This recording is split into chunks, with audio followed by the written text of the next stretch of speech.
Hello people, my name is Hack and welcome to another video of my completion showcase series, where I show you the video games I have completed at 100%. If this is the first video of this series you're watching, please click the link in the description to see the first one I made, where I go into details about what a game completed with 100% means to me.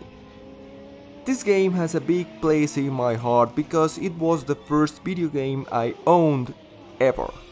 My parents gave me a Nintendo 64 for Christmas when I was 10, and it was bundled with a cartridge of Star Wars Episode 1 Racer.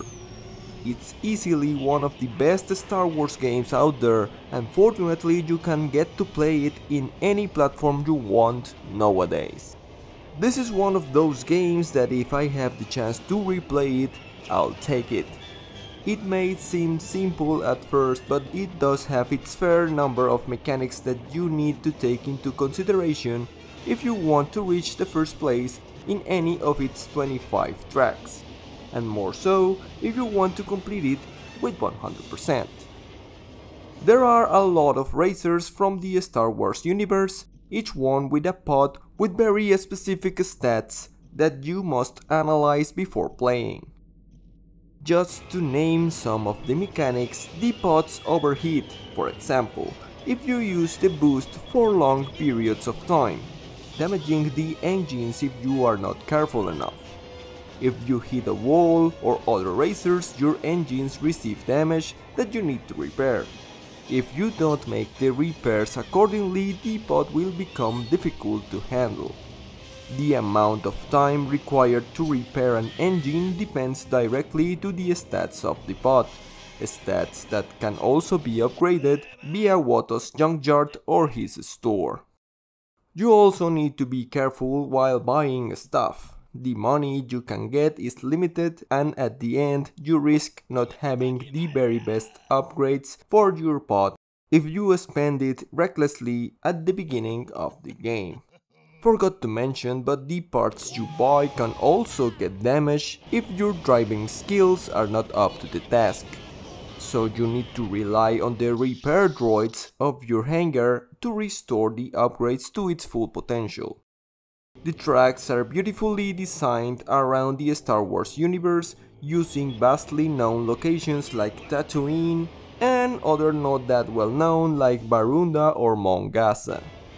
Well, as you can see, I can talk about this game for a long time, but we are here to see what needs to be done in order to fully complete a Star Wars Racer with 100%. So, to do that, you need to finish all the 25 tracks comprised in the main 4 tournaments in first place. By doing that, you'll unlock all possible playable characters. Now play all the tracks once again in mirror mode to save some records for best time and best lap. You can do that either in time trials or in tournament mode. You must also buy all the available pit droids and all the best upgrades for each stat. The R600 repulsor grip, the control stabilizer, the Mach 6 injector, the Block 6 thrust coil, the quadrijet air brake, the turbo coolant pump, and the cluster 2 power plug. Now, all the races in the tournament mode can be played in 3 different price conditions. Be sure to select the winner takes all to maximize your earnings and be able to buy everything you'll need. By the end of the game, all your pod parts must be fully repaired with no damage at all. To check that, go to the vehicle upgrades section and look out for the green bar besides each one.